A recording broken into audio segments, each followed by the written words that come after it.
A very good morning, good afternoon, and good evening from wherever you're watching. Welcome back to Vito Africa. This is a Vito Lifestyle brought to you by Emmanuel Gona. Na kama kawaida lazima tukupakulie mambo mazuri tu ndani ya studio zetu. Si studio zetu. Kwa mara ya kwanza tena tumetokea mahali tofauti kabisa. Sijui who is hosting who.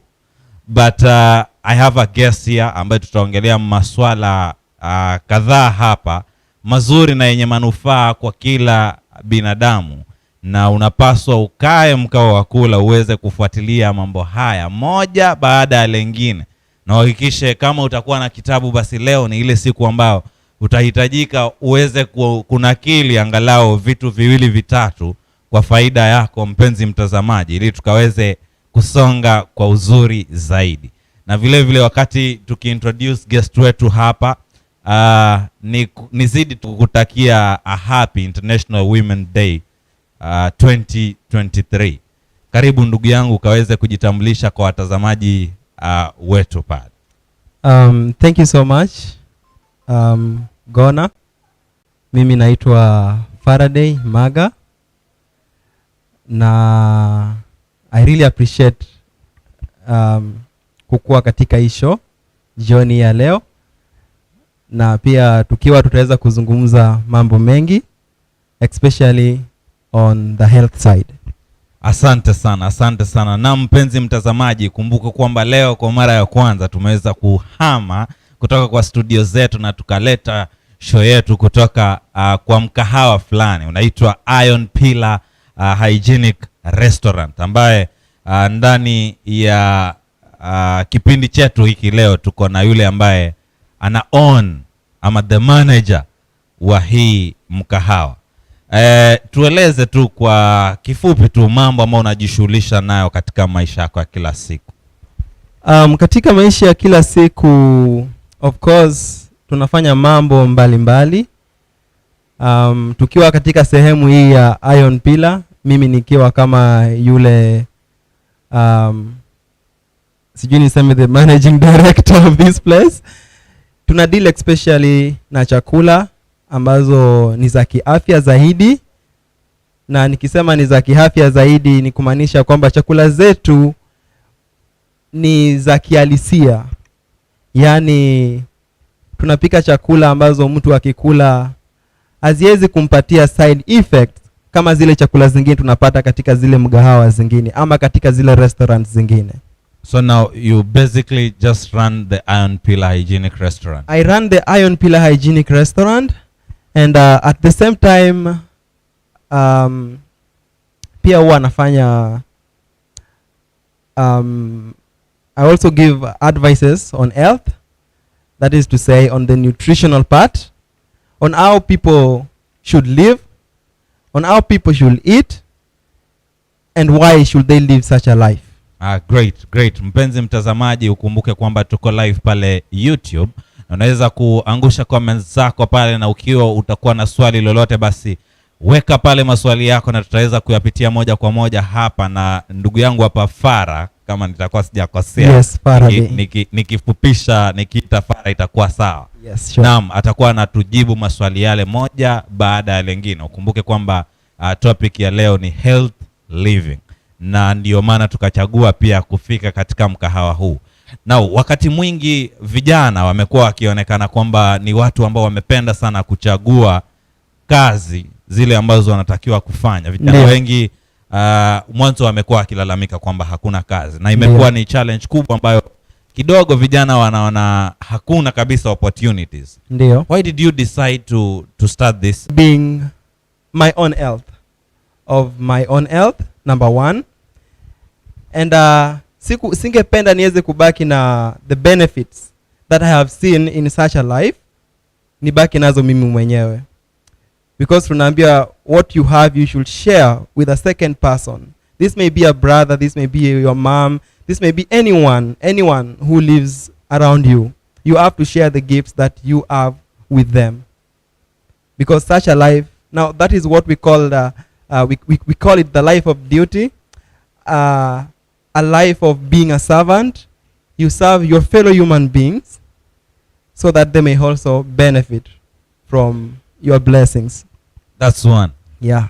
Because you've mentioned that you have several reasons. Yes, several reasons. Now, another reason being health wisely. Health wisely. Because I've realized so many people today are suffering from maladies or from diseases which they may not have a full understanding of on how they should live, on how they should eat, and even to the further end on how we should dress. Because there's a saying that says that you are what you eat. You are what you eat. And there's another saying that, okay, people always say that do not judge a book by the cover. But by just seeing the cover of the book, you can begin to think of what the pages. That sounds funny. Sasa yes. Niangalia mimi sasa hii cover yangu ambayo unaliona. Yes. So wewe unaona tu hii ni ugonjwa tupu. No. That is not my main concern. It is not the main concern about my words. But of course, kwa mfano unaweza ukaona mtu anakoa, unaweza ukaona mtu yeye amekasirika kila wakati. That tells that this person has got a problem that needs to be solved. Now the problem may be a physical illness, or it may be a psychological illness, and we have to tackle it from we need to begin reasoning from cause to effect as to why this person is behaving this way.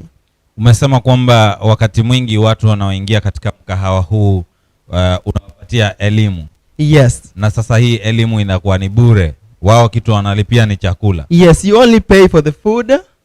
And if you ask me any question, I will be faithful to answer you to your satisfaction. Okay, so just before we get deeper into the services that you're offering na vile vyakula venye unaandaa mahali hapa. Yes. Nikuulize tu swali pengine litakuwa ni la kizushi kwa mbali. Okay. Wakati ukifungua wewe kama kijana hapa. Yes. Perception ya watu ama ukutaka kuangalia vijana waliangalia vipi kwamba kwa nini ukaamua uanzishe hivi? In this world, if you think so much about what people will say about you, or what people will say about the kind of the work that you are doing, and I'm not trying to say that if you steal, you should not care about what people say about it. Yeah, you should do things which are moral, in short. So I never considered it. I never considered it like as to how people may be thinking about it, because of course I know people at some point prejudicism is always there, of course. Na mtu anaweza kasema vegetarian restaurant, nani ataenda kukula mamboga huko? Unaona, because watu wengi wanadhani wakisikia vegetarian restaurant it is all about vegetables. So you walk in, is cabbage the whole day, or is kumawiki the whole day, or is managu the whole day, or okra, mabenda, all these other types of vegetables. So I never listen to what people will say about it. Lakini waliongea. Of course, I believe people are talking, though no one has hajawahi kuambia profesi. Yes, no one. Yes, it has never happened. Mtazamaji, nirudie kwamba leo tunaongelea masuala ya afya na vile ambavyo tutaishi katika afya njema, ama sijui inaitwaje Kiswahili sanifu. Mwalimu wa Kiswahili leo kidogo amepotea katika kichwa. Lakini nafikiria from the introduction ambayo Mr. Farah hapa ametupatia, then we expect to learn a lot from him. But just before tuende kwa hiyo, kumbuka kwamba unaweza kuweka maswali yako kupitia kwa comment section pale kwa YouTube. Vito Africa, uweke maswali yako pale na utaweza kujibiwa kwa ufasaha zaidi. Nimejaribu kuongea naye pia, atakuwa akitufahamisha hapa kwamba yeye anachukua meals 2 peke yake kwa siku, mpenzi mtazamaji. 2 peke yake, na naona mwili wake na wangu kidogo hujawachana sana. Mimi ambaye nakula mara 4 kwa siku, yeye mara 2 kwa siku. Atatupatia siri hiyo basi wakati tukiendelea. Lakini nikukumbushe tu kwamba uzidi kuangusha comments zako pale na tutaweza kupitia moja baada nyingine. Pengine tuongelee kuhusu kula. Mtu anatakiwa kukula vipi kabla tuingie katika zile meals ambazo una prepare, na kwa nini hiyo choice na customers wako? Ikikuja kwa mambo ya meals, we have got so many things to consider, Mr. Gona. We have got so many things that we need to consider. Number one, you should know what you can take at a particular time and why should you be taking it. So for example, I can advise someone to take I can advise someone to eat at least 2 meals a day, or kama kutakuwa na hitaji nyingine ya lazima huyu mtu aweze kula another meal, he can take or she can have what? A third meal. But the third meal should be a lighter meal. So in short, you are advising people to take at most 2 meals. Zikikuwa nyingi sana, yes. zikuwa mbili. And you should have an interval of 5 hours in between these meals. Yes. So if it's 5 hours plus the third meal, suppose sasa sisi ambao 2 meals plus the third meal, nikianza saa moja plus 5, that's saa 7 plus 5. Yes. Saa mbili, is it? So for example, if you take your meal at 8 in the morning, then if you add 5, okay, I believe if you take your meal, if you begin from 8, you don't count 8. So you begin counting from 9. So from 9 you add what? You add 5. And these 5 hours, you begin counting it from the time umemaliza kukula. There are people who can sit down and eat for 2 hours. Aweza akasema alianza 8 akamaliza saa 4, so atakula saa 8 because kuna 5 hours in between. That's interesting. Wewe yako unachukua how long? Okay, I mostly take like 40 minutes eating. Okay, 30 minutes when I'm alone. But when I'm with a friend, we may be eating and chatting, like, talking, storing at the same time. Now this may last like an hour. Does it mean ile story yenye tulikuwa tukiambiwa table manners unatakiwa kunyamaza exist? No one said that when you are eating you should be gloomy. Actually, when you are eating you should have a merry heart, because there is a saying that says that a merry heart does good like a medicine. No, we are talking of you've just mentioned you take around 30 to 40. Yes, but when I'm alone, roughly 30 minutes, or if longer, 40 minutes. That's when I'm alone. When you swallow whatever is in your mouth and then you give your comment. So that's just okay. Yeah, it's okay to have stories when you are eating. You should not be gloomy, because if you are gloomy, you are stressing the body, and when the body is stressed, there are so many things that will hinder into your system. Mpenzi mtazamaji, litakuwa ni somo la kwanza kwangu, sijui kwako mpenzi mtazamaji, kwa sababu wakati mwingi mimi nimekuwa nikisikia wakati unakula hupaswi kabisa kuongea, lakini leo hapa nafahamishwa kwamba inatakiwa ama inakuwa vizuri hata ukuwa ukismile, yani unaonyesha kwamba una enjoy ile meal. So kama utakuwa na mwenzako pale kando, inaruhusiwa basi ukiwa na discipline, lakini usiongee kama chakula iko kwa mdomo. Mpenzi mtazamaji, unaruhusiwa uweze kuongea na rafiki yako ambaye mko hapo pamoja, na usikue na haraka vile ambavyo ninafahamu, kwa sababu Mr. Farah hapa amesema kwamba yeye akiwa peke yake ni takriban dakika 30. Kwa hiyo wale ambao tumezoea kukimbia kana kwamba unafukuzwa wakati unakula, nafikiria ni kipindi cha kuanza kubadilika sasa, ili tukaweze kuona vile tunavyosonga. So you've mentioned that you're taking 2 meals. 2 meals. Why 2 meals? There are so many reasons about that also. The reason as to why I take 2 meals, reason number 1 being health wisely. And I also have to keep a sober mind. Yes, I have to keep a sober mind. And I cannot take more than 2 meals. Okay, sometimes in the evening I do have fruits. They are seriously light. Sometimes once in a while I do have fruits in the evening. And that has to take place at least 2 hours before my bedtime. Like my time to sleep. Okay, another quick one. Yes. hii ya 2 meals, Yes. is it applicable kwa kila mmoja including watoto ama ina age? Yes, it is applicable to anyone. But again, you have to educate your body.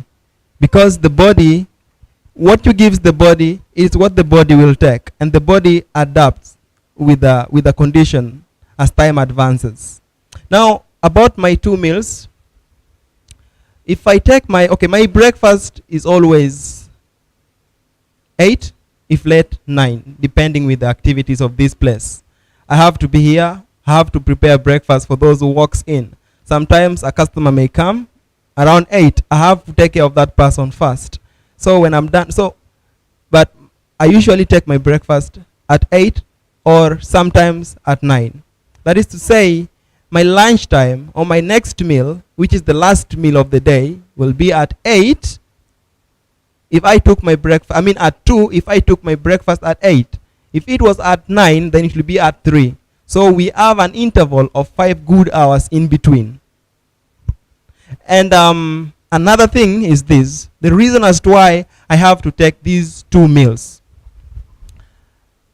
Let's say, nimekula saa 2, alafu saa 4, nimeenda mahali nikakula, hata kama nikanjugu kamoja hivi, katembe kamoja ya njugu nimekula.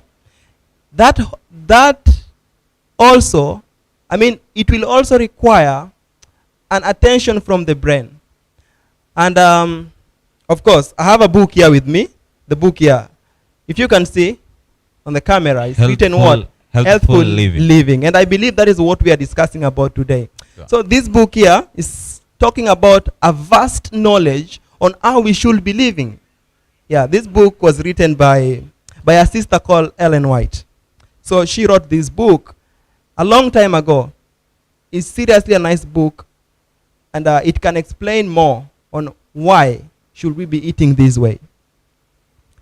So tuseme umemaliza kukula saa 2, alafu at saa 4 ukakula njugu moja. That will confuse the entire system of digestion. Listen, the body has got an order that needs to be followed. The body has got a rhythm that needs, just like in music. When you compose your songs, let's say, if your do is C, okay, let me just put it this way. In music, for you to make a song, at least you need 3 keys, 3 major keys. You need 3 main keys. You cannot use 2 keys to make a music. There will be what? A discord. In music, we have got harmony, we have got melody, and we have got what? The rhythm. If you take the harmony and you leave alone melody and the rhythm, that is not music. It is a confusion, it is a noise. The same principle applies to our system when it comes to the amount of meals you should be taking. So you mean wewe ukikunywa, hii si kukunywa, yako ni kukula. I eat ugali in the morning. Unakula breakfast. Yeah, you should eat heavy. Kumbe ndio maana mimi unajua nilikuwa nafikiria sasa you talking of maybe unakunywa kahawa peke yake. So you hey. I don't drink kahawa. I don't drink kahawa. Why should I take kahawa? They stimulate the body to the worst, actually. They stimulate the body. You can all this everything we are talking about here, you can, if you doubt, you can search and you will see the research which is there. If you love your body, if you love your system, you will take care of it no matter what. Tupatie tu ile kitu yenye umekula leo asubuhi. In the morning I ate ugali and okra. You know what okra is? Okra Kiswahili ni, that is mabenda. Yes. Asubuhi hiyo. Yes, that was 8, my friend. Na itakuwa ni ya kuchemsha hiyo mabenda. Of course, it was cooked naturally, no exaggeration.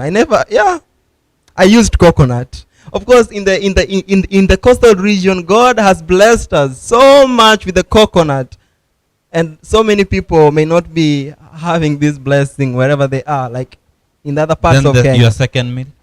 My second meal, what did I have exactly?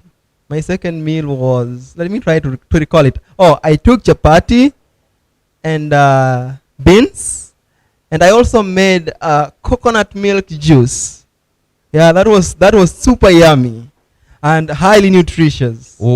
Hii coconut juice umeiweka kwa marago? No. It was in a glass, just like this. I was sitting around among these tables. Unamaanisha tui ama juice ya nazi ni gani? That is a coconut milk. Where do you get coconut milk from?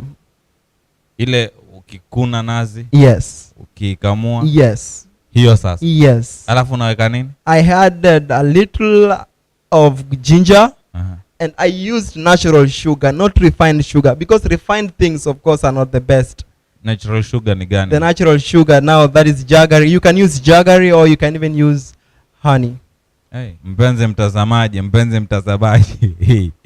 na wale ambao tunatoka pwani. Yes. Tui hapa, jamaa amepiga tui. Akaipiga ameita juice hapa, ameiweka sijui. That was a milk. You can call it a milk. Anasema ni maziwa, mpenzi mtazamaji. Anasema ni maziwa. Lakini kusema ukweli ni tui. Amepiga tui, akaita juice, mpenzi mtazamaji. Na pia anatuambia kwamba ni kitu healthy sana hii ambayo inafanyika. I think we need to try this.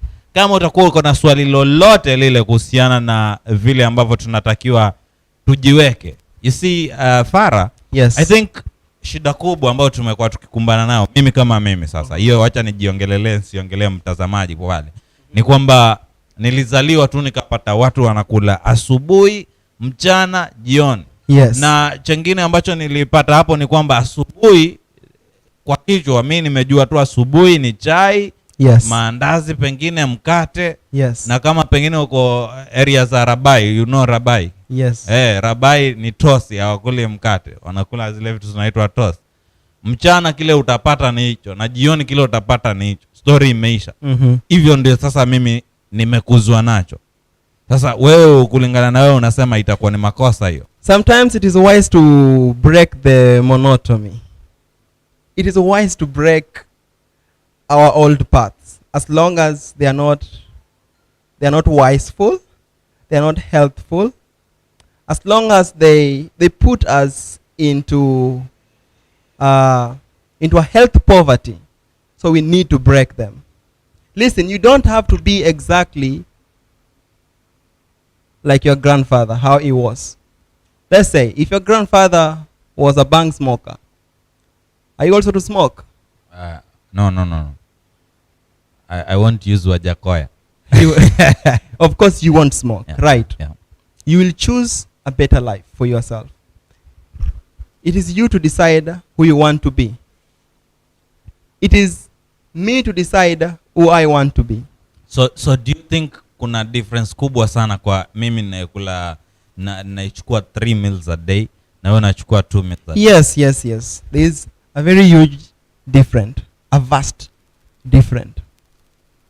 Mpenzi mtazamaji, wewe sijui maoni yako ni yapi. Kumbuka kwamba tuna kujia moja kwa moja kutoka kwa Iron Pillar Hygienic Restaurant, jiji la watamu huku, ambapo tumeweza kumtembelea Bwana Farah hapa na anatueleza mawili matatu jinsi ya kuishi. I'm trying to translate living a healthful living.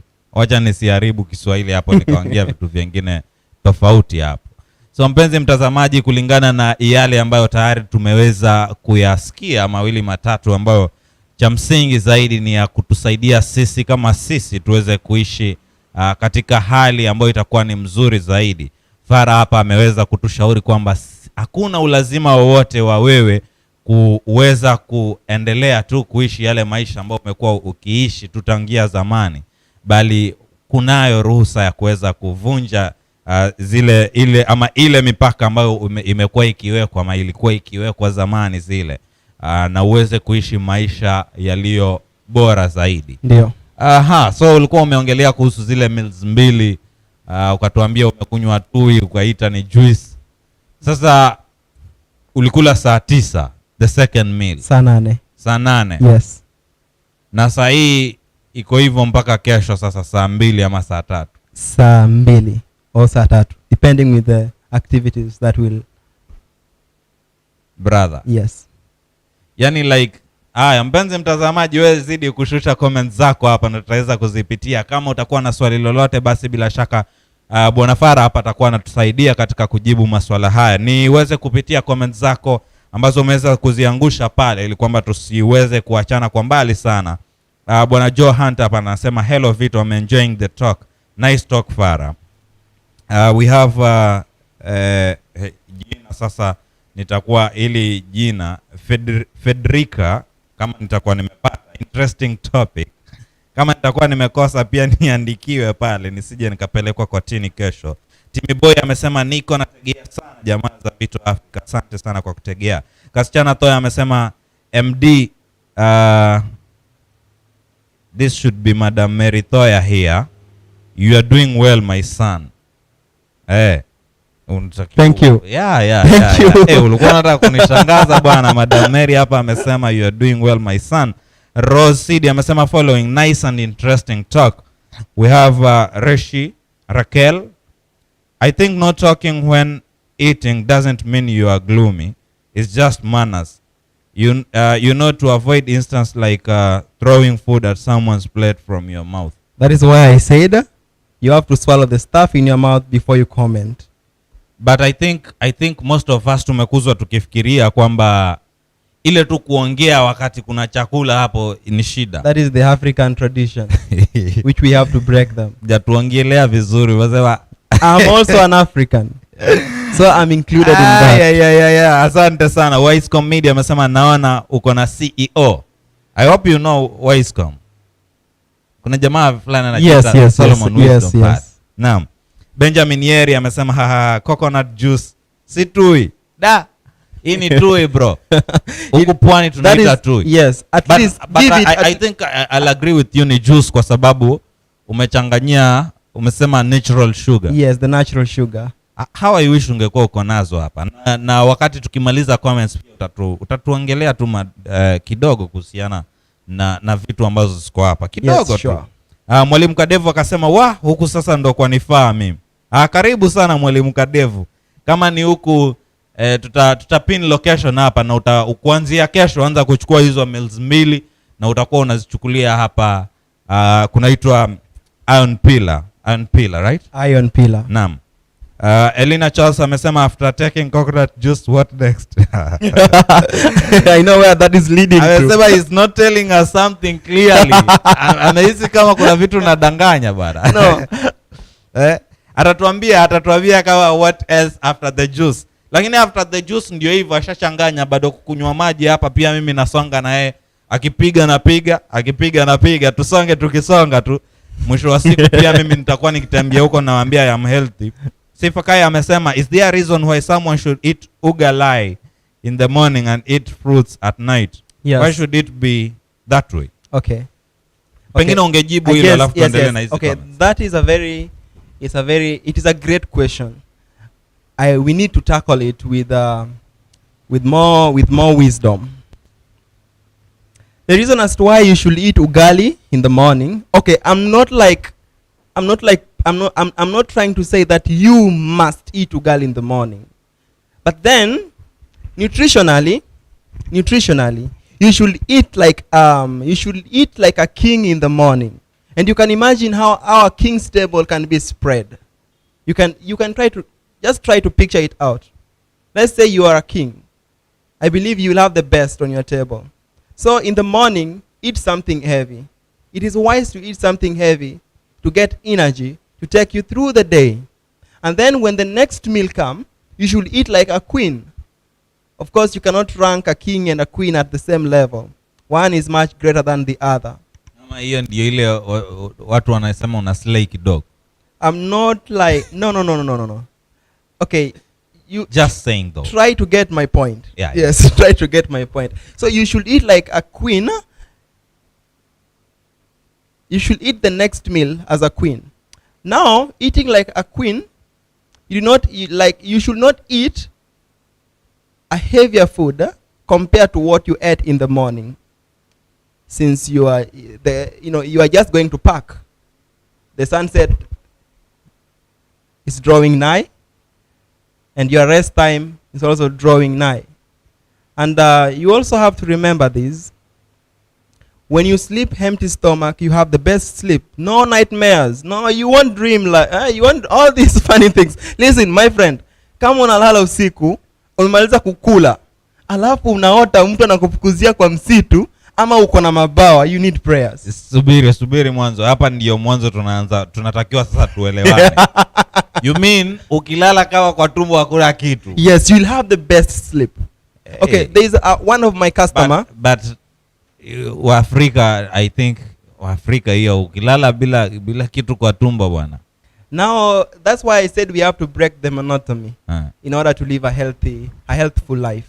So kukula kama queen in the next meal ni kumaanisha you eat something a little bit heavier, not much heavier like what you ate in the morning. And then in the evening, if at all you have to eat something, and I'm not saying that you should not eat the third meal in the evening, but ensure that there will be an interval of 5 hours. And I would also love to speak about this. Why 5 hours? Why not 4 hours?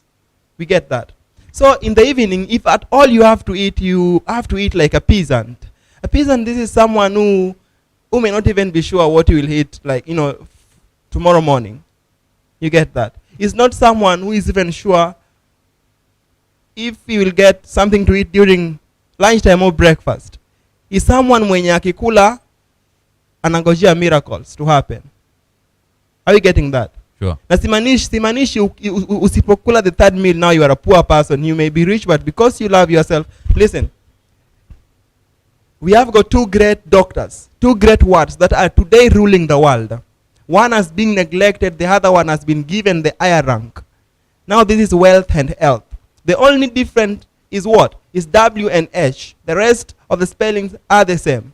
So if you replace health, what? You get health. Wealth without health is a curse.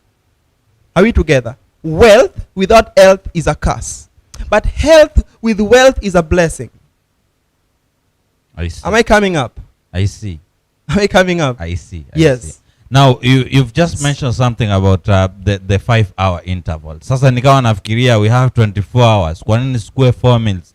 5 alafu zile 4 zipotee. But just before pengine ujibu hilo, wacha tuzidi kupitia zile comments zingine. Remember we were answering a question here. Na mpenzi mtazamaji, ikumbuke kwamba tuko ndani ya Iron Pillar Hygienic Restaurant mji wa Watamu pale. Wakati tukitoka hapa pia Bwana Farah atakuwa anatueleza vile unaweza kufika hapa ili ukaweze kupata ile uhondo wote. Ukumbuke kwamba amesema wakati akikuserve atakuwa pia anakuelimisha kwa nini ukule kile chenye unataka kulipia. Si ulipe tu kwa sababu umeenda ukaingia kwa mkahawa kwamba unataka kukula nini na nini, lakini atakuwa I think this is what you are explaining. Yeah, I never exhausted it though. Yeah, utamalizia. We have Benjamin Katana amesema I would agree with Farah to some extent. Baadhi ya hizi tamaduni si nzuri, lakini sababu ya jinsi ya kula bado sijaipata. Brandon hapa akasema mpatie Bwana Gona glass moja ya coconut juice tuone vile atabehave. Ama by the way, unajua kuna watu wamefikiria pengine the coconut juice yaza kuwa ni mnazi. Hii si mnazi bwana. This is fresh. This is fresh. Everything I sell here is fresh. I make it when you are there. So you can put an order. Una order ukisubiria. Okay. Ama unaweza order ukazurura alafu kaingia. Let's say ungependa kula lunch hapa, si ndio? You can just call me early in the morning. Yes. At lunchtime, I would love to have this. Of course, chapati and beans is always available. Sometimes you get ugali mboga. You have to put an order. I get it from the market. We also have to economize. Since we do not have so many guests coming in every day, we only have guests when you are interested on their health. Sawa. Tutakuwa tunarudi hapo. Remember tumesema lazima pia utatuelezea kuhusiana na customers wako. Yes. Vile mtu anapoingia mara ya kwanza unamhandle vipi. Before tukujia hapo tumalizie hizi comments mbili hapa. Coconut juice sipewi ndugu yangu, kwa hiyo wewe endelea kutizama na kuuliza maswali kuhusiana na coconut juice. Tupatane pale Iron Pillar kesho. Karembo Kadenge amesema I'm only wondering if Farah is playing the tough Liverpool versus Man U game at night, and if he does it so well without energy, let him tell us how miraculous the body can be without eating in the evening. I hope huyo umempata. I guess Subiri mwanzo, usimjibu. Brizo Gang Music amesema kutokula usiku kusema ukweli utalala. Try it guys. I am a living testimony. Tumbo la nguruma mbaya sana. And by the way, hii kitu pia mimi unajua nishaijaribu. Ukikaa hivi tu unasikia mpaka asubuhi. Sasa najaribu kuimagine. Sasa sababu ni sawa tu. Utatuambia pengine sababu ni vile mtu hajakunywa the coconut juice. Reshi akarudi tena akasema sijui kama ni mimi pekee ama ni normal. Why is it that nikiovereat usiku naamka na njaa kuliko kaa nimekula normal amount? What's the biology behind it? I will explain that. Na wakati ukiexplain hii pia nafikiria mtu ni dhana tu, kwa sababu mimi na sayansi hii ya kula tuko mbalimbali sana. Lakini mtu akikula sana, ile ndoto uliyokuwa unasema ni ile tu ukishiba sana kuhema kwako, nafikiria pengine. I have to explain that. So you will highlight the questions as I answer. Siwezi kwa nitazikumbuka zote. Sawa. So let me begin from nightmares. The reason as to why mtu anakula usiku and unapatanga zile nightmares is because immediately after eating there is a strong draft upon the nervous system. Now the draftness is being caused by the brain releasing electrical currents to help the stomach to carry forward the digestion activity. And the stomach and the brain are closely connected to one another. They have a close intimate. They are closely connected through the nervous system. And this connection is now what will make someone acquire zero nightmares. Listen, okay, get this. The brain is the citadel. I hope we know what citadel, that is the capital city. So the brain is the capital city of the body. Each state needs a capital city. So let's say you are a state, so you have a capital city. And where the capital city is, that's where the ruling power is. That's where you find the ruling power. So that is to say that for the digestion of whatever you've eaten, the brain has to play what? A role. Let's say you have a car. For the car to move, you need to put the engine on, right? Are you together, Ghana? So for the car to move, the engine should be on. That is to say, when you sleep, the brain shuts down. Like the brain also gets the rest. I'm not saying like mtu akilala sasa ubongo haifanyi kazi completely. It works. That's why you are still breathing. You get it? But the brain has to rest. Every organ need to rest. Hata gari huwa iko na alarm. Ili alarm hata engine ikizima is still blinking. You get that? Yes, this how that is now connected. Lakini ile wewe umetoka kukula alafu unaenda kulala, ile chakula yote yenye umekula, I'm very sure 5 hours haijaisha, maana watu wengi hata huwa most of people are not aware of this science. But this is the greatest science that the world has, for sure, the world has forsaken it. So, ukienda kulala na chakula kwenye tumbo, and the brain has to be involved in this activity 100%. What do you think will happen? The stomach will send an alarm to the brain. The stomach will try to awaken the brain fully. And how do you think that will happen? Nightmares now will begin to come. You'll begin to dream funny things. Huh? Na ndio maana mtu anaotanga mpaka unaamuka na unasema I'm still alive. Ushake water, panga inakuja imekukosa kidogo hivi alafu unashtuka. Hapo ni akili sasa ilikuwa inafanya kazi ya kusukuma madigestion. Yes. That is what ina happen. Na watu wengi huwa wataki kutambua hiyo. Listen, what comes in the mouth may be sweeter, but when it enters your stomach, it may be what? Bitter. Naam, asante sana kwa kujibu swali hilo. Kuna swali moja pale ambalo nafikiria haitakuwa haki usipoliongelea japo kwa ufupi. Ndio. Huyu jamaa si jamaa ni Karembo Kadenge aliongelea kuhusu mechi hapa. Yes. Energy, ameuliza energy inatoka wapi? So just briefly, kwa sababu nafikiria muda kidogo na songa sana. Okay, to try to answer that, I believe we will have a section on a full talk about that, related with that. But just to give a brief answering, I would love to say, nilisikia hiyo swali vile alisema, if I play it. Number one, I'm not married. So of course I don't play that at all. And again, I'm a Christian. So I don't play it. You hope you understand what I'm talking about. Sure. Yes, being that I'm a Christian. So I don't practice that. But then there's something I would love to say about it. Being that I'm not married does not mean that I do not know what energy someone may have to give out when that act is taking place. You get it? Na sasa najua huko mtu anaweza kuwa anafikiria sasa amejua aje.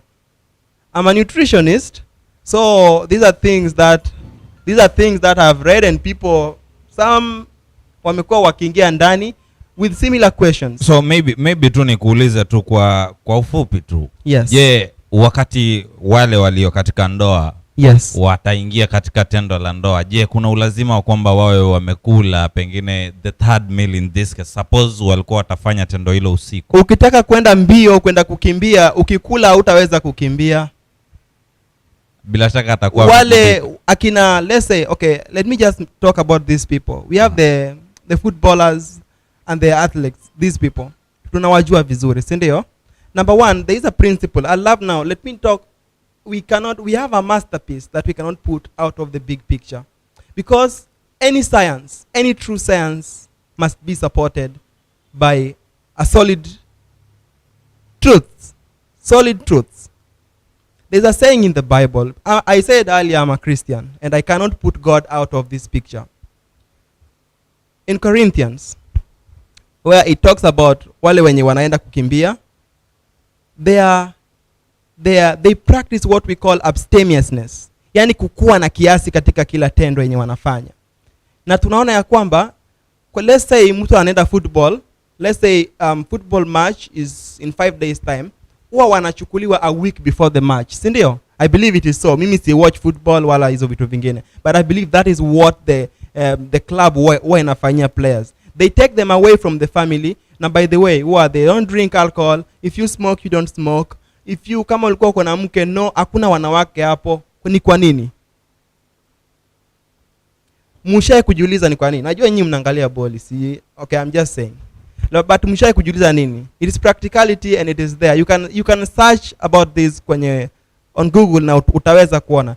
The reason is, unaona, when you even abstain from much intercourse, when you abstain from much intercourse, do you know what happens in your body? You retain a lot of vital energy, or the vital force, which everyone, God endorsed. God gave each and every person amount of vital energy. Too much of this act just kills you. Aye.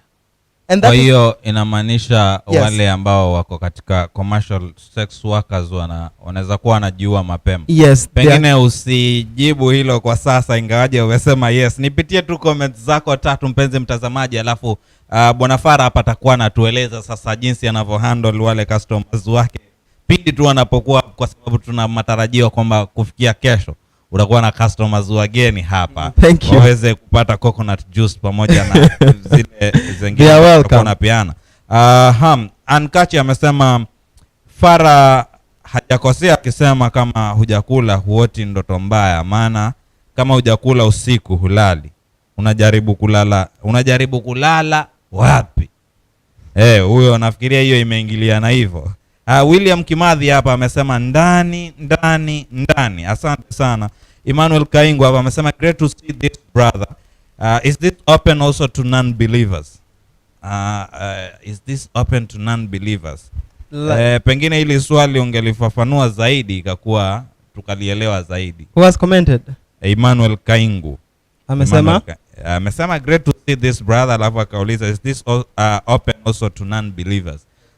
I think pengine utafafanua tu kidogo. Reshi akasema I feel so enlightened. Big ups. Thank you very much Reshi, and asante sana Farah. Unaona watu tumesoma, because pia mimi kuna vitu nimesoma sana hapa, kama ulivyoona. Kesho sitakula njugu hapo katikati nikakoroga mambo. Brandon akasema but hiyo vital energy ikikaa sana kwa mwili si itaganda kama Aya, asante sana. Hiyo sitamalizia hiyo comment. Okay. Kuhusiana na vile assuming sasa mimi ni customer mgeni nimekuja. Yes. So what happens? Do you just ask ni nini ninataka, ama wewe sasa utamueleza hapa iko hivi na hivi na hivi? Now for the first time mtu mgeni huwa akiingia hapa ndani huwa wanakaa very suspicious because okay, from how the restaurant looks uko nje, wengine wanadhani this may be an hospital because outside tumeweka maelezo ya kwamba eat for health, and we also give advices on lifestyle diseases like high blood pressure, cancer, diabetes and the rest etc. So mtu wengine wanadhani this is an hospital. So someone anaweza kuwa anaingia ndani atakuuliza, is this an hospital? I will tell them this is a restaurant and you are welcomed. So mtu akiingia of course atakuuliza now what is the menu. So mtu akiingia, watu wengi wanatarajia mimi nitawaambia kuna nyama boilo, kuna kuku imekarangwa hapa hivi, kuna maini. That is what most of people wanakuja kuniuliza, and they get disappointed nikiwaambia ya kwamba hakuna chakula kama hizo. So mtu, kuna wale wenye huwa akisikia tayari hakuna nyama anakuza kuna nyama, naambia hapana, ameweka bautan. So wataki kujua, lakini kuna wengine wanakuuliza ni kwa nini you are operating this way. So mtu akiniuliza hivyo, I give them my attention. So we sit down and we have a talk. I explain it to them why this restaurant is here and why is this restaurant running under these lines and conditions. Vijana wengi including mmoja wa watangazaji wa Vito Africa anaitwa Salmis Lenny. Yeye akiingia tu itisha chapati maharagwe. Kwa mfano yeye amekuja hapa akasema anataka chapati maharagwe. Je, utaanza kumwelimisha kidogo ama yeye utamserve tu hiyo story? Huyo ni mtu mwenye ashaikuja hapa, so akikuja hapa at least he has a glimpse of what is happening here. Assuming sasa ni tuseme sasa ni mimi. Meal yangu, maybe my favorite meal ni chapati maharagwe. Na ukiongea hapa ulisema mostly hapa chapati maharagwe not sometimes but mostly inaweza kuwa iko ready. Yes. Sasa assuming mimi nimeingia for the first time. Yes. Na niitishe chapati maharagwe. Yes. Are you going to serve me mwanzo ama utaanza sasa kuniambia by the way food ya hapa iko hivi na hivi na hivi? Okay, mtu akiingia akiniuliza kuna nini, niombe chapati maharagwe, aniambie nipatie, mimi huwa nampatia. Kuna mtu atakula hata niuliza swali, but I do have these leaves. So mtu huwa nikiona hatutapata time ya kuongea, naweza nikampea moja yenye itakuwa inaelezea what is happening here. So hiyo ndio kenye wanafanya sometimes. Lakini mtu akaanza kuuliza why brown chapati, so I will take the next seat and sit next to this person and begin to explain it. Wait, unajua nilitaja tu chapati, so hizi zako ni brown? They are brown chapati, and there is a reason why they are brown chapatis. Zile zingine zinaitwa? Those are white, those are refined chapatis. The flour is refined. Bro, wewe kuna vitu tatuonyesha. As I said, so you've said hapa sasa mtu akija, ndio ile nilikuwa nakuuliza. Sasa nimeingia mimi, nimejua menu yangu nikiingia kwa restaurant ni chapati mandondo. Then nimekuitisha chapati mandondo, umeniletea brown chapati hapa. Yes. Unajua tunaweza kukosana mwanzo. Hatuwezi nilikuwa nakuuliza, utaanza kuambia mwanzo mtu hapa meal zetu ziko hivi na hivi, ama wewe as long as umeitisha na iko, you just go ahead and serve? Just by facial expression I can tell who you are. Kumwangalia tu mtu naweza kuona huyu mtu, wacha nimuelezee. And unajua hii sehemu nimewaambia we cannot put God out of this. This restaurant is also here for a godly purpose. It's not only about serving food. I may walk inside this place, not sell anything, but someone may come here with a problem. I may direct this person to Jesus. You get that? So mtu anaweza kuwa anaingia hapa ndani na tunaambiwa if you work for God you are under the control of the Holy Spirit. So mtu anaweza ingia nikamwangalia nikajua huyu hata ni wa kuambiwa hakuna chakula. Hii ni supermarket ya kiroho kwa ufupi. No, I'm not saying this is a supermarket. But this is a place where people get to be enlightened. So mtu anaweza ingia hapa ndani nikajua huyu ni wa kufanywa nini, ni wa kuelezewa.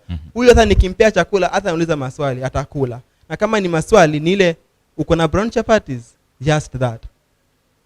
Okay. Na yes, na kuna mtu ashaingia hapa ndani nikampea chapati bila kumuelezea akakasirika. Yes. Ama ni vile huwa pengine unaanza kwa maombi asubuhi na ukiwa. I have to pray in the morning before doing anything in this place. Inaweza kuwa ni siri. When on leaving time I also have to kneel down and pray. So now talking about the customer still. do you have a specific group of people pengine ama age bracket ya kwamba sasa hawa wewe kufikia sasa unaweza sema this age hawa ndio customers wangu ama ni wote tu? Okay, last year, let's talk about last year. This is a new year, so it has come with so many changes. Last year I had a group of people, customers, who are coming to this place. The age bracket, these were elderly people, and you can know why the elderly people are coming here. Is because they have seen something which they are lacking in their bodies.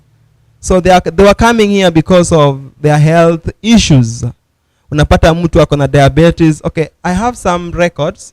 Maybe when we next for the coming sections we will begin to explain about this. So I have records of the patients when walikuwa nakuja. I had one mwenye alikuwa ako na diabetes. Unaona? Na alipofika we had a very good program, and of course indeed God really blessed him. And after 1 month, kama wale wenye wanaelewa the readings ya diabetes, this person after 1 month and a half alikuwa anapata a reading, the readings, normal readings kama like 5 point something, sometimes 6 point something, 4 point something. This person was really doing good. At the same time he had high blood pressure condition. When he came here he had a very high level of readings. And after this 1.5 month, you know what happened? Huyu mtu alianza kupata normal reading, normal blood tension, I mean normal reading of high blood pressure. I think and I this love person that. this person was really happy. At the same time, listen, I said much earlier that you are what you eat. Sure. So your food is the greatest medication you can go for. Sure. And I would also love to say this, that the best hospital one can pay a visit to is your kitchen, and the greatest doctor is you, the cook. Asante sana. Naona hizo basi zitakuwa ni quotes mzuri sana za kutumalizia, lakini tupitie comments mbili alafu utakuwa unatupatia maneno ya mwisho wa show yetu hii ya leo. But I think our dear viewer, you'll agree with me that we still need to have more of these sessions so that we can learn more from our brother here. We have Silas Kombe, great talk. Vito presenters Friday, hakuna JJC, ni kukula mamboga, hakuna tena taa kuisha mafuta ama ndani nyeupe. Asante sana, asante sana. Kwa hiyo stories za kula nyama nafikiria Vito presenters nafikiria ishawafikia hiyo. Hakuna tena kukula nyama. Lakini nafikiria hii bado there is room for discussion. Hiyo tutaongea nyuma ya tent. Brandon hapa W amesema kwa hiyo tuanze kula brown bread na brown chapati. Hilo ni swali. Alafu akasema this is a war against diabetes by all means, but this is very informative. So ameuliza kwa hiyo tukule brown bread na brown chapati. The reason as to why, okay, now let me explain this. Let me try to give an explanation about this. The reason as to why we should eat these things. Number one, in this restaurant, the meals that are provided here are not refined. Everything here are not refined. Begins from salt to the most expensive one. Salt unatoa gongoni direct. Yes, the sea salt. Or you can buy Himalayans. Wait. Sea salt ni gani? The unrefined sea salt. Umechukua maji ya bahari unaenda gongoni. Aha. Okay, I don't go to gongoni, but there's a brother who usually goes, anaenda huko ananiletea. So you get that one actually is the best. Kwa sababu the reason being, yes, that one. That is salt. The reason being, haijaekwa any chemical. Iodated salt is not the best for your body. Kwa sababu it raises what? It raises the amount of sodium in the body. And when sodium is high in the body, unaona, what happens? The blood pressure huwa inapanda juu. Ndio maana mtu mwenye ana high blood pressure anaambiwa asifanye nini? Asikule much salt, because this will do what? It will raise the tension of blood in the body. Hapa ni kwa sukari na hakuna, ama you use honey? I use honey and jaggery. Of course siwezi nikaweka hapo ndani, kwa sababu mtu anaweza kuja hapa akairamba yote. Kuna wale wanakula you never paid for that. Sasa unaona, now let me explain about why brown chapati. Hata ugali hapa ndugu zanguni haijakobolewa. as I said earlier, ugali huwa haijakobolewa. Sima ni yenye watu nakoboa huku. Unamaanisha ugali hapa iko design gani? Ugali hapa ni mahindi safi vizuri, tunapeleka mtambo, tunasaga, ukikula hiyo. And I want to explain something about that before any question comes. No, just wait. I think in the next session that we'll be having, nafikiri itakuwa vizuri tukikuwa na hiyo brown chapati. We talk about na ugali, tukule kabisa. I'll be sampling. Niwe napeana na report live from yeah. You can sample that at night. Yeah. Okay. So nitakuwa na report live. Mpenzi mtazamaji, nichukue fursa hii kukushukuru tu. Lakini kabla tufanye hivyo, pengine nikupishe Bwana Fara, utupatie mawili matatu ama moja tu la kufungia, alafu pia utakuwa unaeleza mtazamaji wetu pale ambapo anaweza kukupata ili tukaweze kufunga, kwa sababu mwelekezi wangu ananiambia kidogo muda umeweza kuisha. Kwa hiyo kwa ufupi tu utatueleza pengine neno la mwisho na pale ambapo watazamaji wanaweza kukupata. Okay. So nimeona ya kwamba the biggest part of the topic imekuwa ni kuhusu digestion and yes, digestion generally. So I want to read something. I said I will be reading this book here. The book hapa nimeshia kwa mkono, inaitwa Healthful Living. So I want just to read a statement from this sister, the author of the book. So she's writing, in order to have healthy digestion. Are you getting that? In order to have healthy digestion, food should be eaten slowly. In order to have what? Now the eating of food slowly, hii haimaanisha kwamba unauma chapati moja unaenda kuruka nje alafu unarudi ndani. Hapana. Eating slowly, you have to thoroughly masticate the food. Listen. Drink your food and eat your water. Sijui kama tumeelewa. Unasema kunywa chakula and na ukule maji. Yes. Aha. Najua hiyo itakuwa ni sei ngumu sana. Tafuna chakula mpaka iwe uji. Kuna wale jamaa anaweka chapati anageuza left right amemeza. Ile chakula haitakusaidia. Ndani ya stomach hakuna meno. Are we together? In the stomach hakuna meno. Tuko na meno ziko huku nje peke yake. Kazi ya stomach ni kama hii mashine yenye wewe na mix kokoto, mchanga, maji na simiti. Tunaelewana? So ina mix tu chakula.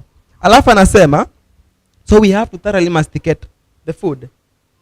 That is not the eating of the eating slowly. She's saying, those who wish to avoid dyspepsia. Now, do you know what this is? This has to do with ulcers. And those who realize the obligation to keep all their powers in a condition which will enable them to render the best service. To who? This is not to man, even to God. So even for Christians, if you wish to render the best service even to God, if you wish to be a nice person around your neighbor, will do well to remember this. You eat thoroughly, masticate your food. If your time to eat is limited, you getting this? Do not bolt your food. Kubolt ni ile kutafuna chakula hata utafuni una meza tu. Unaona? But eat slowly. But eat less and slowly. So pia hatufai ku overeat tunapokula. Should not be overeating. When we overeat, hiyo inaua ni vital energy. Thank you. Pengine wapenzi watazamaji wanaweza kukupata wapi? Mimi hii sehemu ni hapa ni Timboni Starehe, na sehemu yenye iko karibu yenye I think kila mtu watamu anaweza kuwa anajua vizuri ni Karamji Hardware mahali iko. So hapo Karamji tu Hardware, hapo Starehe, hapo mahali fence ya Karamji inaanzia ukienda Gede, opposite yake tu utaona mlango imepakwa rangi ya cream, kando yake imechorwa circle kubwa na kama majani mawili iko juu, na nje kuna ndoo ya green ya kuoshia mkono. Ni cream lakini si ya ice cream. Yes, cream, rangi cream. Bila shaka in the next sessions tutakuwa pia tunataja yale magonjwa ambayo tayari umetaja kwa mbali tu. Yes, in the next session we'll be talking about that. Tunataja magonjwa mengi, vile ambavyo mtu anaweza yapata na vile ambavyo mtu anaweza jikinga kupitia, na vile ambavyo tunaweza kuishi katika hali hizi ambazo kidogo umeweza kutufafanua. Yes. Nichukue fursa hii basi kukushukuru kwa ajili ya kubalia kwamba tuwe na wewe siku hii ya leo kama Vito Africa, ili tukaweze kujifunza mawili matatu kutokana na hili. Na mpenzi mtazamaji, pia nichukue fursa hii kukushukuru kwa kuwa nasi kuanzia mwanzo wa kipindi chetu hichi cha Vito Lifestyle mpaka sasa ambapo tumeweza kumaliza hapa. Na nisiwe mwingi wa maneno, bali tuzidi kuzingatia yale ambayo tumeweza kuyasoma na tujaribu kufuatilia angalau hata jambo moja, ili tukaweze kuona kwamba tunasonga kwa uzuri zaidi. Hadi wiki inayokuja, nimekuwa wako msimulizi Emmanuel Gona.